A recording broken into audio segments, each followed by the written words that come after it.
Under the surface of that great expanse of blue that surrounds our continents, a daily fight for survival is played out, in which all the combatants are involved in a constant round of stalking, hunting, trapping, biting, devouring, tearing to pieces, gulping down, and swallowing. Every creature has its score written in its genes, and this is played out in symphony with those of the others. This symphony, in which all creatures kill and end up being killed, is euphemistically called the food chain.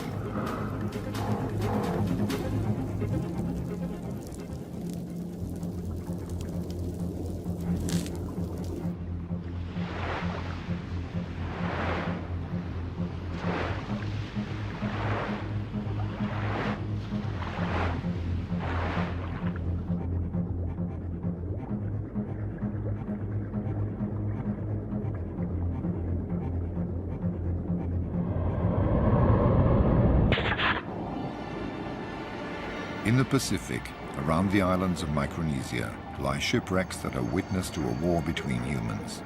Their guns are long since quiet, but once a year the animals now living in and around them bombard the sea with their eggs and sperm. On the bridges of battleships haunted by corals, the funnels no longer emit smoke, but eggs.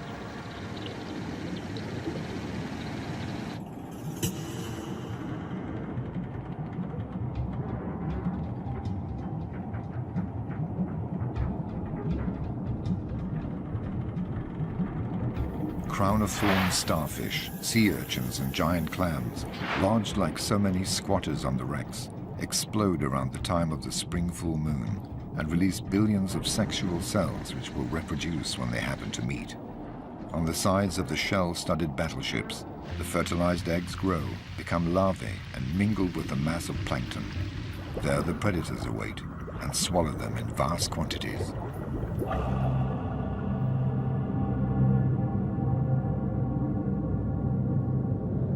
The largest of these has managed to move its 10-ton bulk here for this annual rendezvous, which promises to provide it with an orgy of plankton. This 18-meter giant, the whale shark, has come with its escort.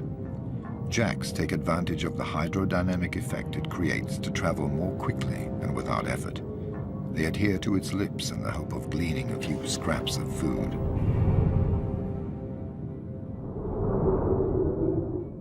Remoras stick to the whale shark's tail with her suckers. They too are waiting for a few leftovers.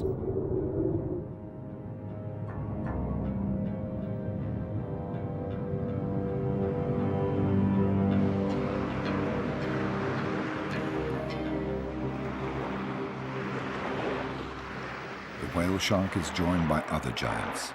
Their perception of the electromagnetic field and their age-old instinct has enabled them to make this annual journey at the same time every year. They suck up the plankton at the surface rather like skimming the cream off milk. They greedily swallow 2,000 tons of water and plankton per hour. The water is ejected through their gills, which are fitted with filters to trap the food. Despite their 300 rows of minute teeth, they never masticate.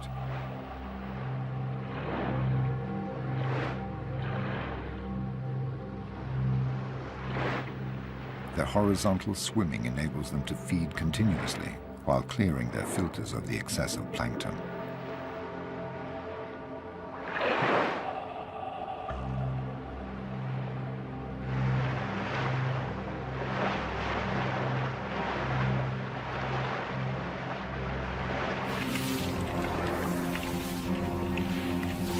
But the whale shark does not feed only on eggs and larvae. It also sucks up anything that's small and has fins. Dozens of anchovy, too busy to get out of the way, are gobbled up in a single movement of the lips.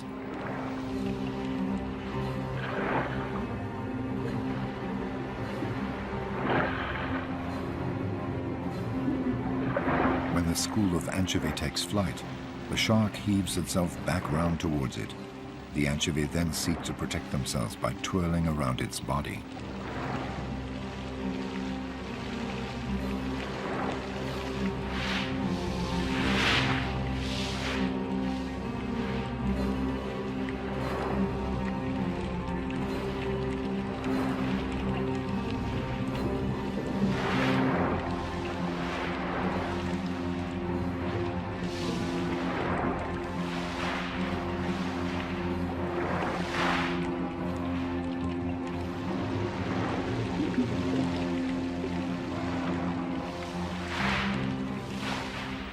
Then the whale shark straightens up vertically, and in this uncomfortable position, herds the anchovy towards the surface, trapping them there so it can snap them up more easily.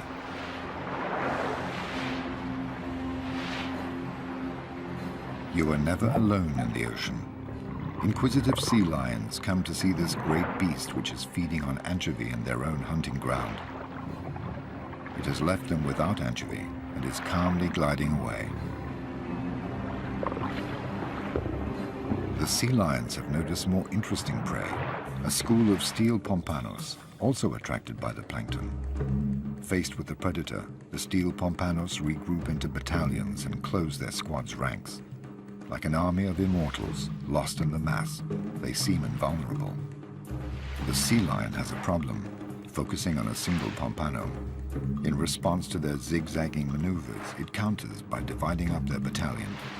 Finally, it notices the fish that is having trouble keeping up with the rest. It isolates it and will not let go.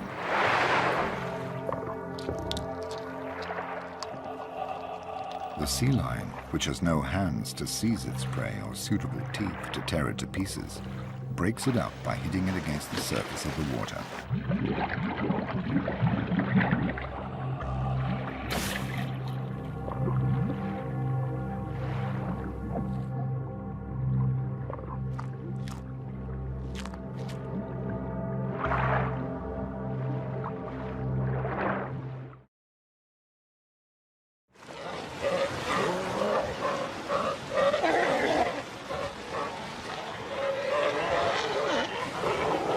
The sea lion is a mammal and likes to play for the sake of playing, often to the detriment of its prey. The turtle is a difficult prey since it has so many scales and a razor-sharp beak, so the sea lions tease it half-heartedly for a bit of fun.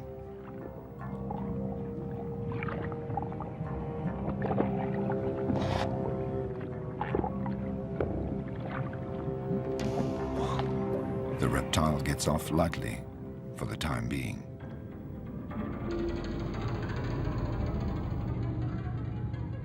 But fish also abuse the slippery surface of its shell to remove their parasites.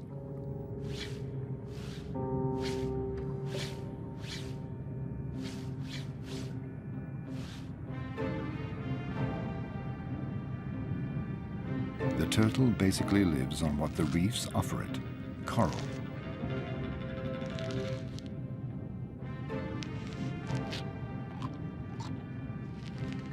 While it cleans the coral, the fish clean its shell.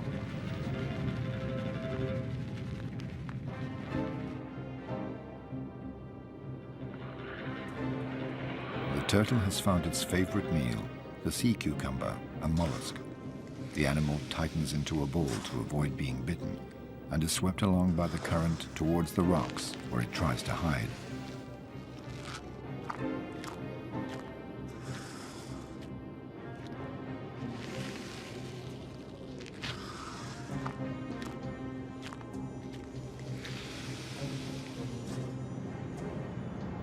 The turtle can migrate thousands of kilometers to feed or to find a mate. Coupling occurs on the surface.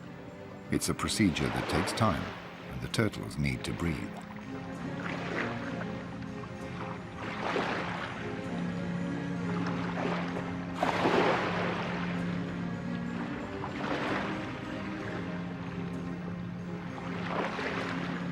In the tossing waves, the male clings on with its rear flippers, while the female wears itself out trying to recover its breath.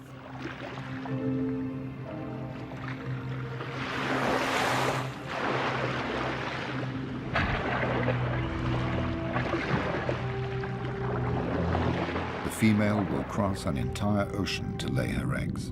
She will face 1,000 predators and will often have to break using her 4 flippers in order to avoid them. But she will always end her life in the mouths of scavenging sharks. At one of the summits of this food pyramid, one solitary predator reigns supreme, the tiger shark, king of the warm waters. Always on the lookout for food, this 6-meter-long predator glides along in coastal waters near oceanic islands. If it fails to find any live prey, This fin dustbin contents itself with picking clean the dead bodies lying among the reefs. The tiger shark, a veritable hyena of the seas, is a great eater, but none too fussy about what it eats. It does not discriminate and happily bites into everything: large and small fish, manta ray, turtle, marine birds, sea lion, but also tin cans, boots, and even compromising papers belonging to one of Napoleon's spies. Anything that arouses its sensory receptors will provoke an attack.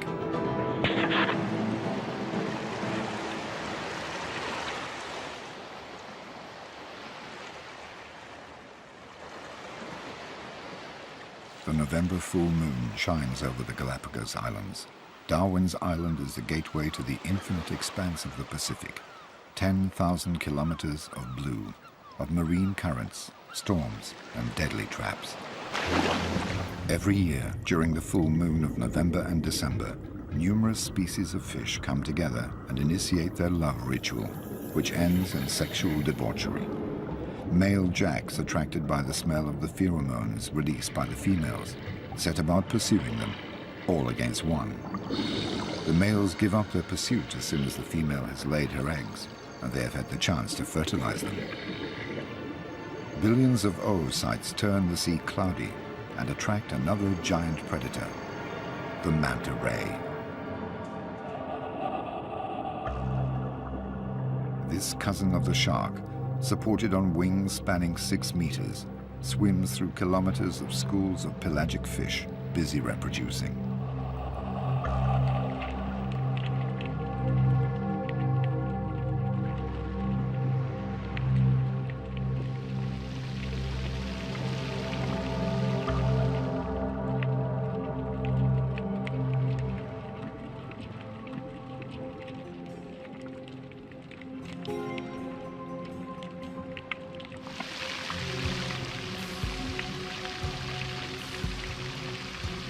With its large mouth open, the manta guzzles down the eggs, rushing the groups of fish which close ranks. Side by side, the rays comb the sea, swallowing thousands of lives.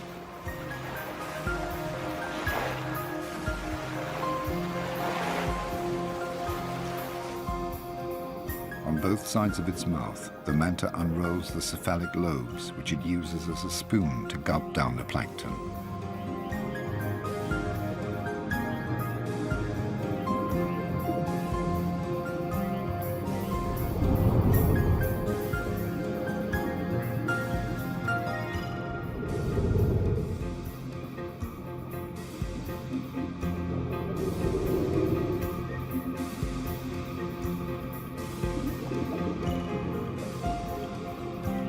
Attached by their suckers to the manta's back and belly, the remoras feed on food scraps and parasites.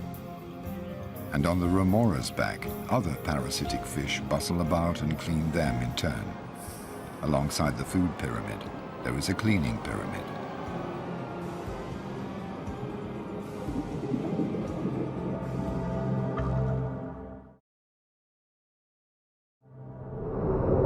In the undersea world, no creature has hands to clean or scratch itself. So prey and predator spend a lot of time rendering such services to each other. Its meal over, the manta ray has just come to rest over a reef, always the same one, and offers its gaping mouth to the scavenging wrasse, which thoroughly rid it of its parasites.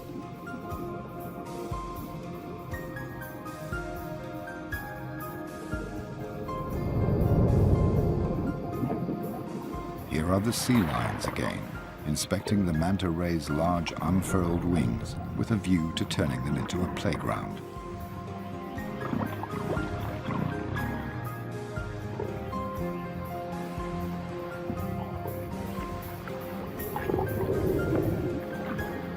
This ballet between mammal and shark has a different meaning for each.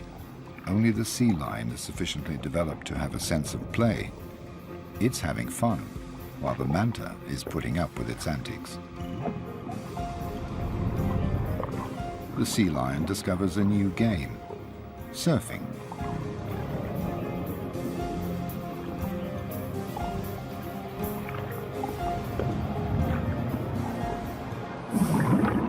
vast blue expanse, nothing is wasted. The manta ray's excrement makes the remores happy.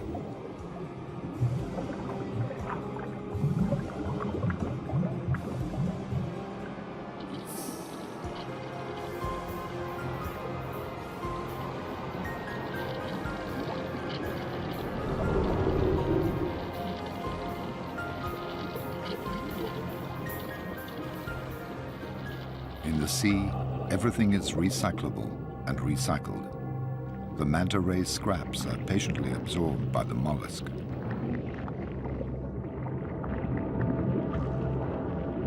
The mollusks suck up the food, grind it with their small teeth, detaching the particles and bringing them back to their oral cavity.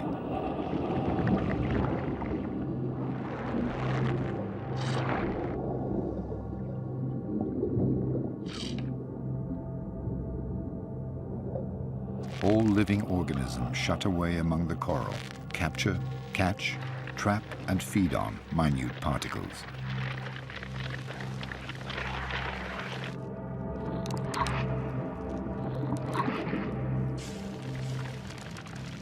When life abounds in diversity, there is considerable interaction between animals and intensity of predation. Over the millennia, the animals invent new strategies for survival or capture. Camouflage is the most sophisticated form, where the creature attempts to blend in with the surroundings on account of its appearance, movements, or color. A crab carries an entire sea urchin in order to hide and to put off its predators. Other monsters lie in wait in the sand and only keep one eye above the surface.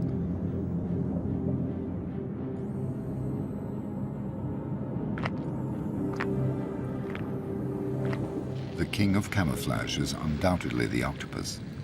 It can change color at any time by simple contraction and relaxation of its pigmented cells, the chromatophores.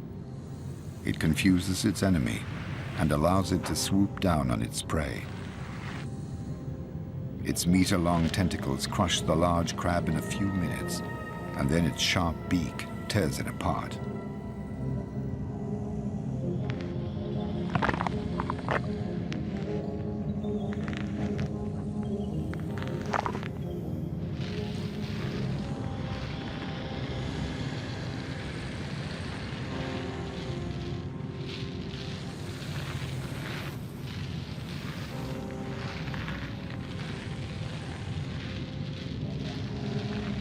The octopus also has enemies, and they know when to surprise it.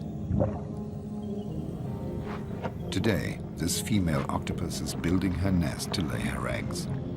As she has no bones, she can adopt any form and can slither into the smallest of holes. There she protects herself from predators by blocking up the hole with stones. Here she lays between 100,000 and 400,000 eggs and hangs them for 2 months in cocoons no larger than grains of rice. She carefully ventilates them by fanning a current of water around them until they hatch. While she's taking care of her future offspring, she stops feeding for 2 months and will therefore die as soon as they are born. But after 30 days, the water has suddenly got colder. This will delay the hatching of the eggs. The female is weakening fast. Will she live long enough to look after her eggs until they hatch? Driven by necessity, she makes the mistake of leaving her den to look for food. Her neighbors, the moray eels, which usually distrust her, sense that the balance of power has changed.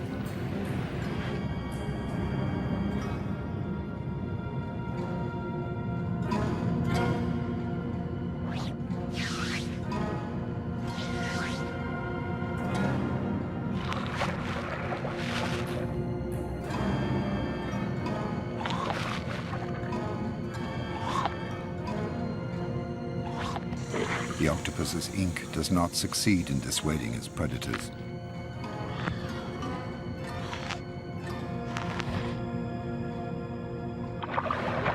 The moray eels do pirouettes, rather like crocodiles do, to tear off meat.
final struggles of a mother who wanted another month of life to ensure the survival of her babies.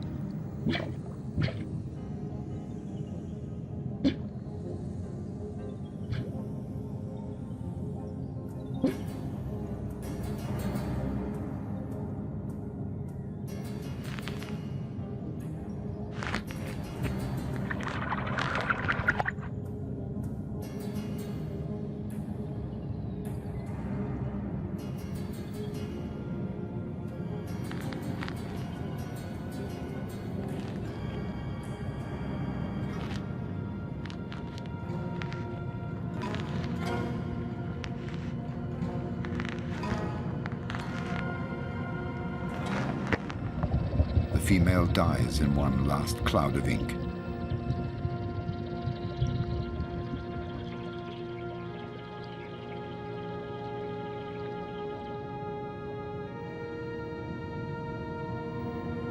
Her death means the death of all her eggs, which will dry out for lack of care.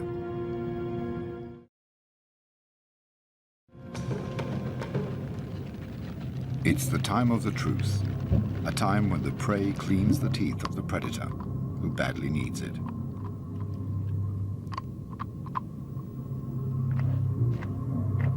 All forms of life happily participate in this symbiotic relationship. No nook or cranny is spared, even the most risky.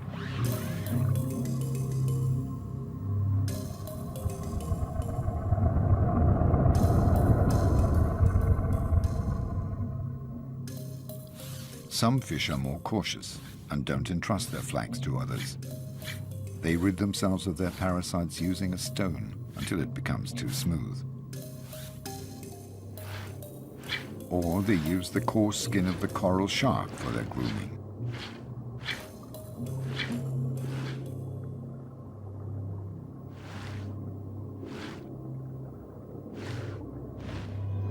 The coral shark has a problem.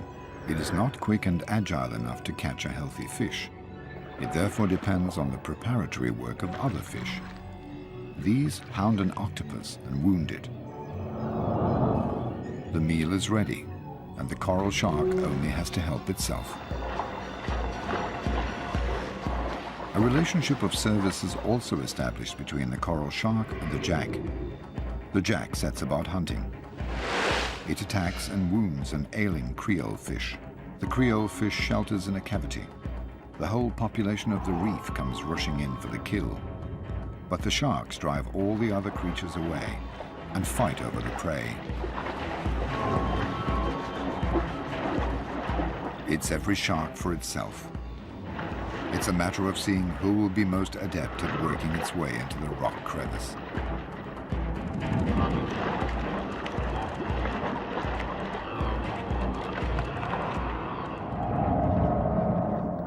And then it's siesta time, some lying on top of others like lions, but minus the affection.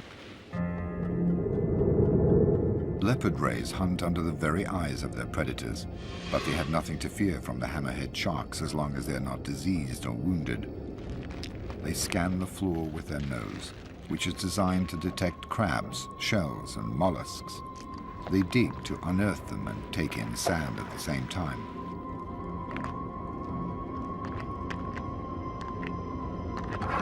Despite their powerful jaws, they sometimes have difficulty grinding shells that are too thick.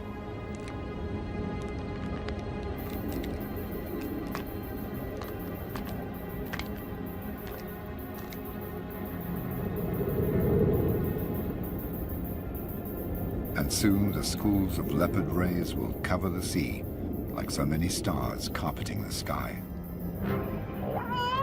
It's time for the killer whale to try its luck. This mammal reigns supreme at another summit of the food pyramid. It's the nightmare of the rays, because unlike the sharks, which only hunt at night, it's active day and night and needs to feed more often than sharks. It harasses the rays until they become exhausted and zeroes in on the weakest.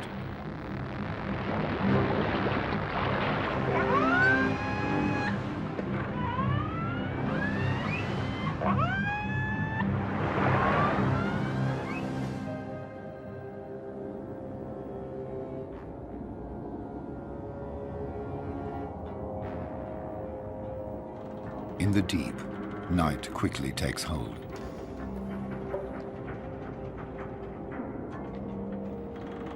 Among the debris of naval battles, another battle is played out.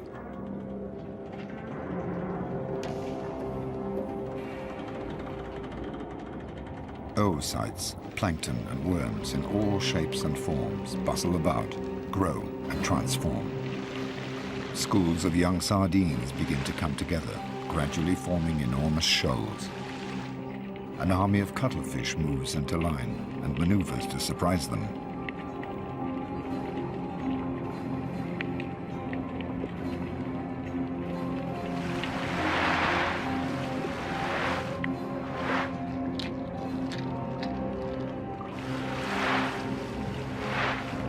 The cuttlefish has 2 tentacles and 8 arms. It launches its 2 tentacles like harpoons and stores its prey using the suckers covering its arms.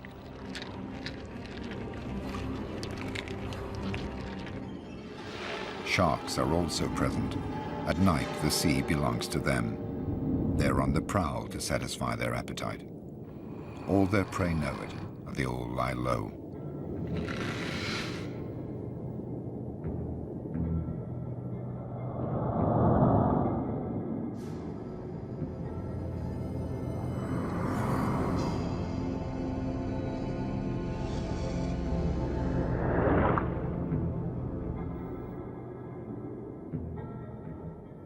Others don't bother to hide, for they are toxic and their stings are poisonous.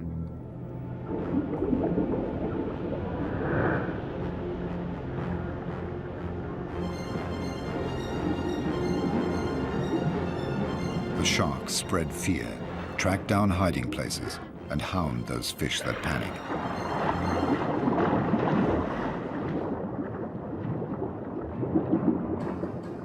This fish has hidden itself well, but it's disturbed by a lobster. Its movements attract the attention of the pack.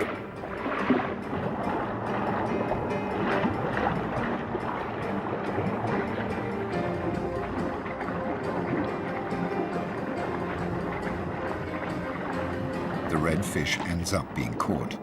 A parrotfish looks for a refuge. Will a mere crevice be enough to protect it from the relentless sharks?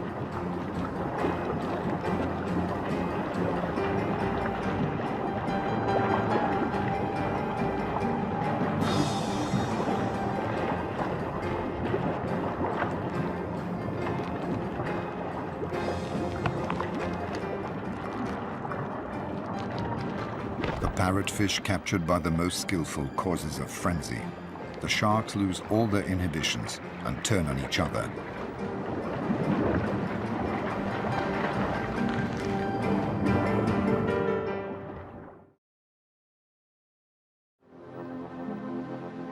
It's along the coasts of Chile and South Africa that the food chain appears in all its splendor. Cold currents trapped between the coasts and the continental shelf travel northwards where they mix with the warm waters. This cold current is rich in plankton and attracts schools of pelagic fish, such as sardines, which use it as their stable diet.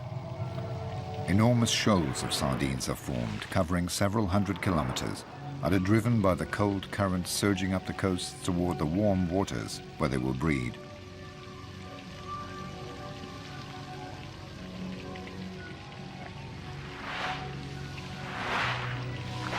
But they haven't got there yet. Their journey will turn into a genuine obstacle course. All the sea's predators will be converging on them, starting with the schools of jacks, whose equivalent on dry land are packs of wild dogs.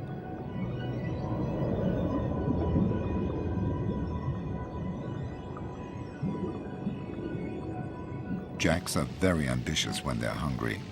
Their upper jaw contains an extra row of formidable canine teeth. They depend on their visual acuity, and so can only hunt during the day. The jacks start by forming a wall on one side, then a second wall on the other side. They channel the long ribbon of sardines, pushing the shoal to make it more compact. Then they divide it into sections.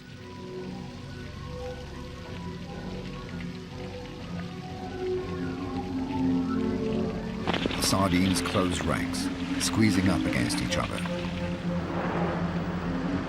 Finally, the jacks isolate a group, pursue it, and drive it towards the surface.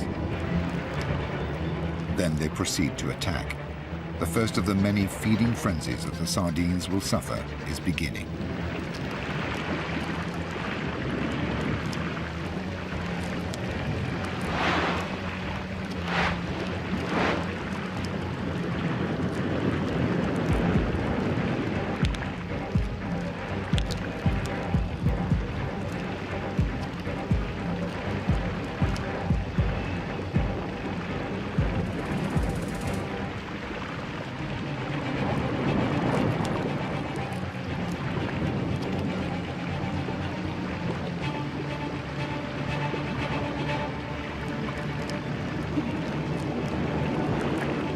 The sea is suddenly awash with millions of scales and pieces of flesh.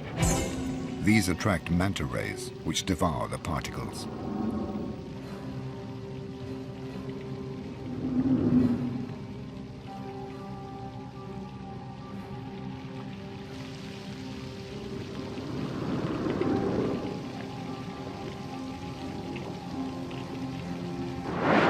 Then, when the jack's frenzy has died down, larger though no less voracious fish take over. The wounded or dead sardines fall through the water at a breathtaking speed, but will not have time to reach the ocean bed.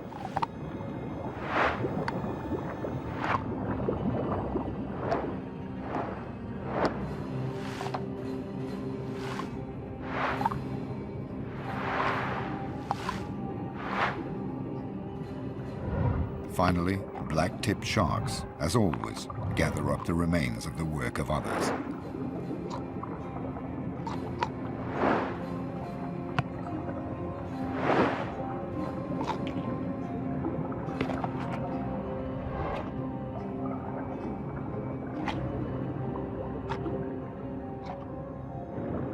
When the sardines have all been devoured, the jacks regroup. They feel heavier, they digest, and it's their turn to be vulnerable as they close ranks again. They have sensed the threat of their predator, the bottlenose dolphin.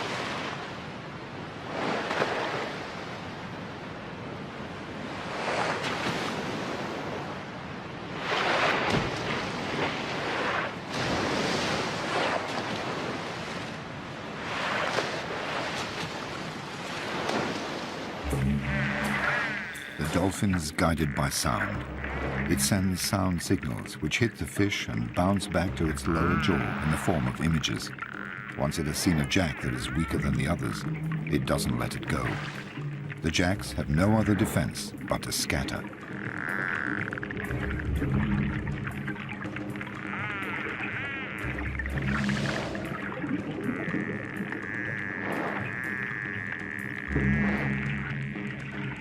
The dolphin can simultaneously snatch and swallow several fish per minute in a single movement.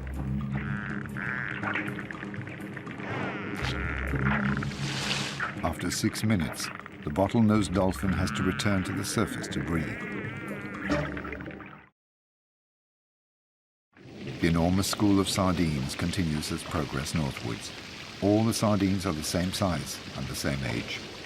The ones at the front are better fed and can get oxygen more effectively, but they tire quickly and they're in the front line, and so more likely to be eaten by predators. And these predators, common dolphins, have come from far away, attracted by the high-frequency sounds emitted by the school of sardines. Dolphins have a very keen sense of hearing when they're hungry. Some 10,000 of them cross the dark and cold waters to pounce on 1 billion sardines.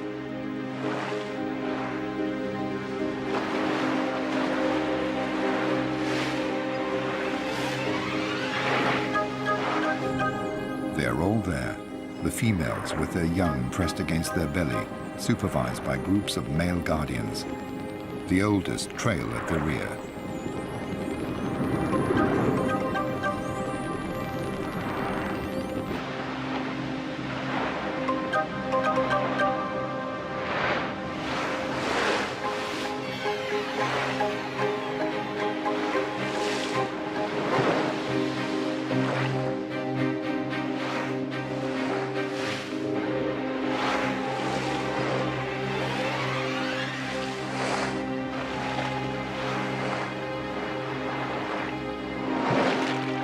They all have a voracious appetite.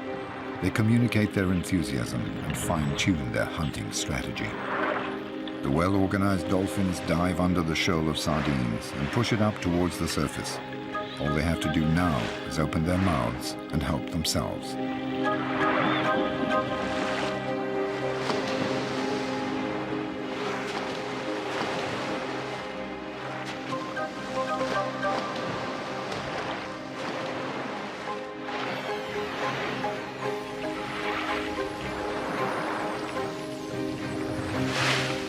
The sardines, for their part, have a common defense strategy: pirouette in complicated figures to disconcert the attackers and ensure that they always have another sardine at their side. Sharks have a keen sense of smell when they're hungry.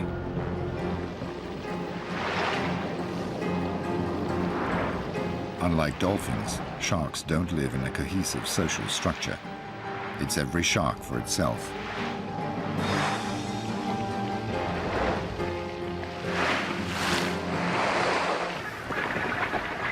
A fourth species of predator has noticed the shoal. Colonies of gannets cover 200 kilometers a day to go and fish. The gannet has very keen eyesight when it's hungry. From above, it sees the school of sardines that has been pushed up near the surface by the dolphins, and which is now increasingly compact. The gannet floats like a buoy, so it has to dive at 100 kilometers an hour in order to pierce the surface of the water. At the last moment, it folds back its wings to avoid smashing them, thus creating a hydrodynamic form.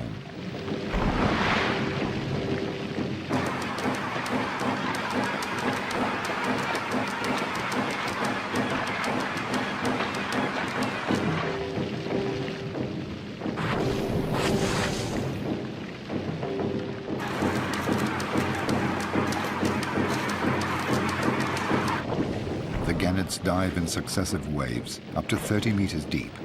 Sometimes the shoal manages to place itself beyond the reach of the birds' beaks, and the gannets tire.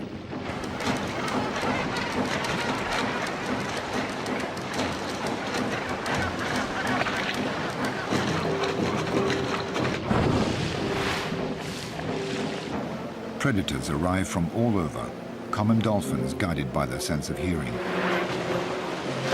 gannets by their eyesight, and sharks by their sense of smell. An informal alliance of predators formed for a feeding frenzy.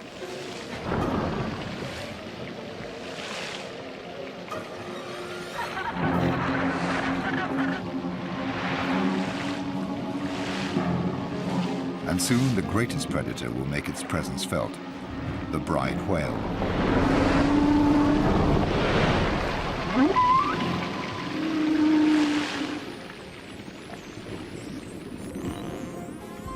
The party is over for today, and the common dolphins return to their polar waters. They express their contentment, sharing their excitement, and regaling their young with lengthy tales of the hunting adventure. For the young are there too.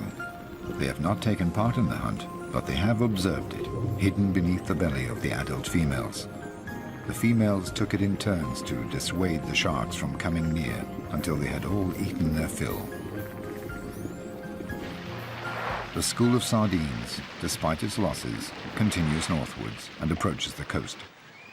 It passes alongside a cliff where a sixth predator perches: the frigate bird, with its 2-meter wingspan. The king of the gliders is also king of the cowards. Unlike the gannet, the frigate bird does not secrete enough oil to protect its wings, so if its wings become wet, it sinks. It has therefore adapted its hunting method to its handicap. It is one of nature's bag snatchers.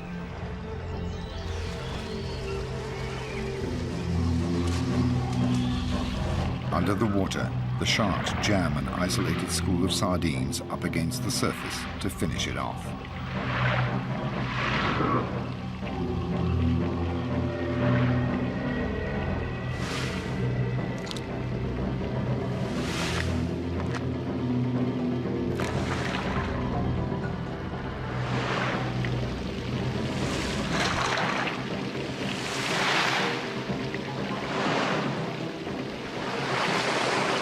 The frigate birds have to sneak between the shark's teeth and the spattering of blood without getting too wet in order to capture their prey.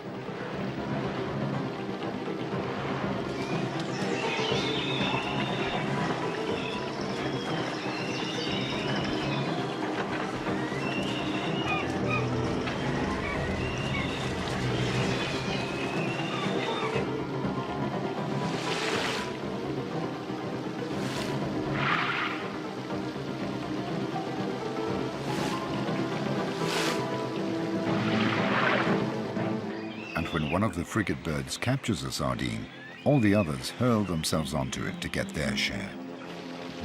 Finally, what remains of the school of sardines arrives in the warm waters of the north to breed there. For many of the older sardines that have already made the journey often, this will be the last one, because the food chain is dominated by one supreme, invisible predator, Homo sapiens.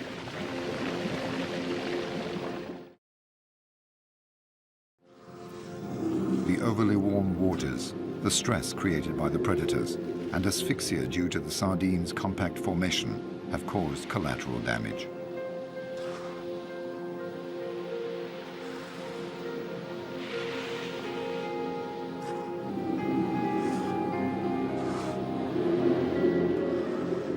Carried along by the current, they will not go far because refuse collectors are following their tracks.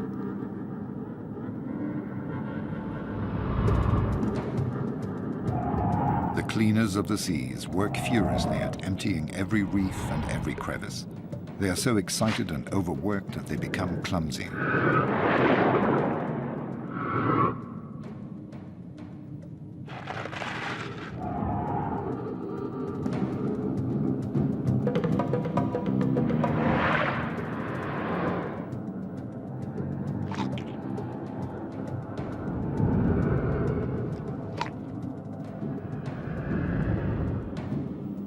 Everything is cleaned. Thanks to the sharks, the sea will always be clean. This one-month frenzy comes to an end when the ferocious predator turns into a docile patient, imploring a wrasse to clean its teeth.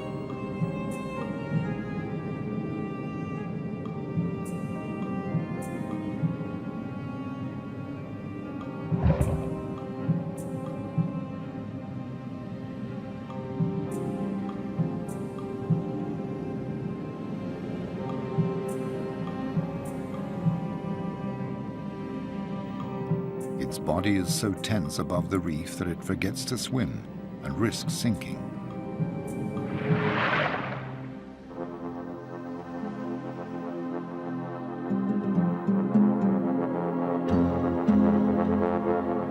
The southernmost tip of Africa, at the Cape of Good Hope, where the warm waters of the Indian Ocean meet the cold waters of the Atlantic, is where we find the largest of the predators, the great white shark.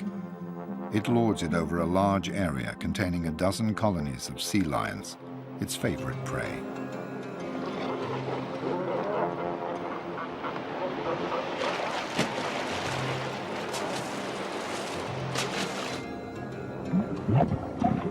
The sea lions frolic about in the kelp, which they take the opportunity to gulp down in order to fill up with vitamins.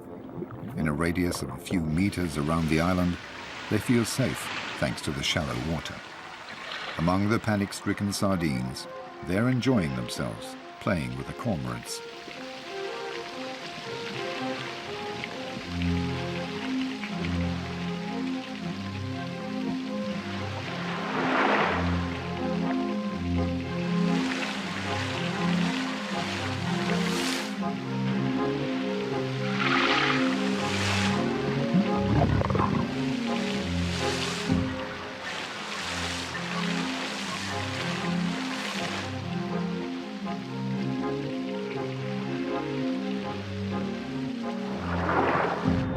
A few meters away, the great white sharks are patrolling, waiting for a sea lion to get carried away with the game and make a mistake.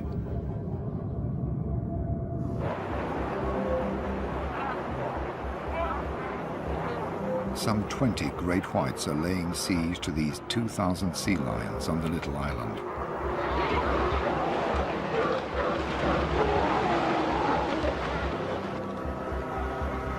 the island is a fortress surrounded by a circle of death.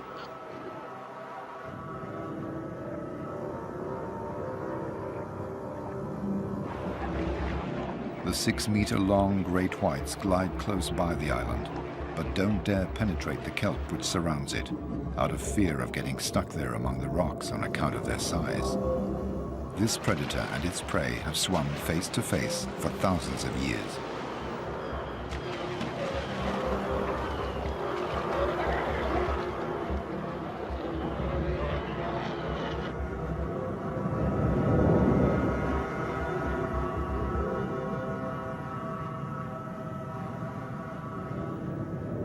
But in order to go and look for food in the sea lions have to take the risk of crossing the circle of death.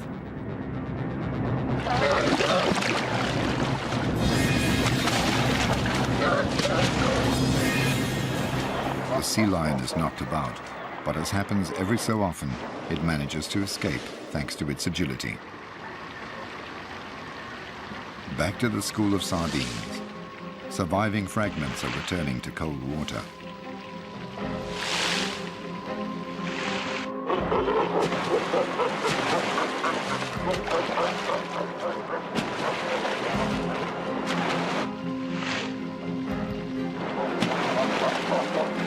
Bronze sharks, natural predators of the sea lions, join them but don't pay them any attention.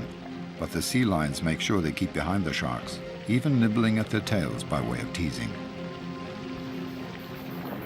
Now they have to cross the circle of death again to get back to their island. It's evening, the time when birds migrate and the great white shark is at its most active.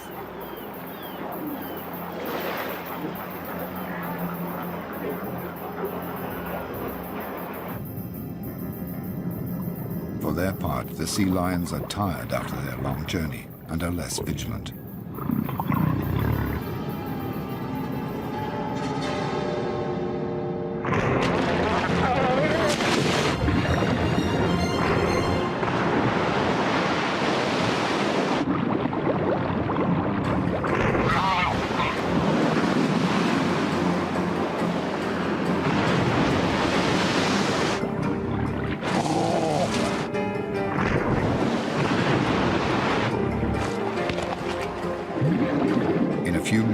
The sea has turned blood red, and the great white sharks, the summit of the food pyramid, have killed the weakest, the most absent-minded, and the most hesitant.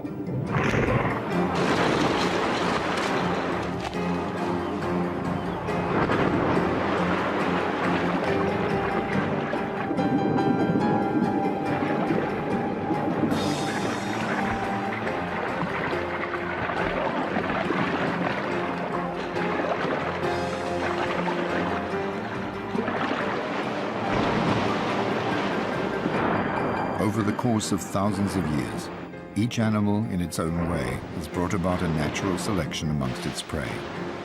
It has enabled its species to reproduce only its best elements in order to survive, evolve, adapt, and become stronger. In the sea, as on land, failure to adapt leads to extinction.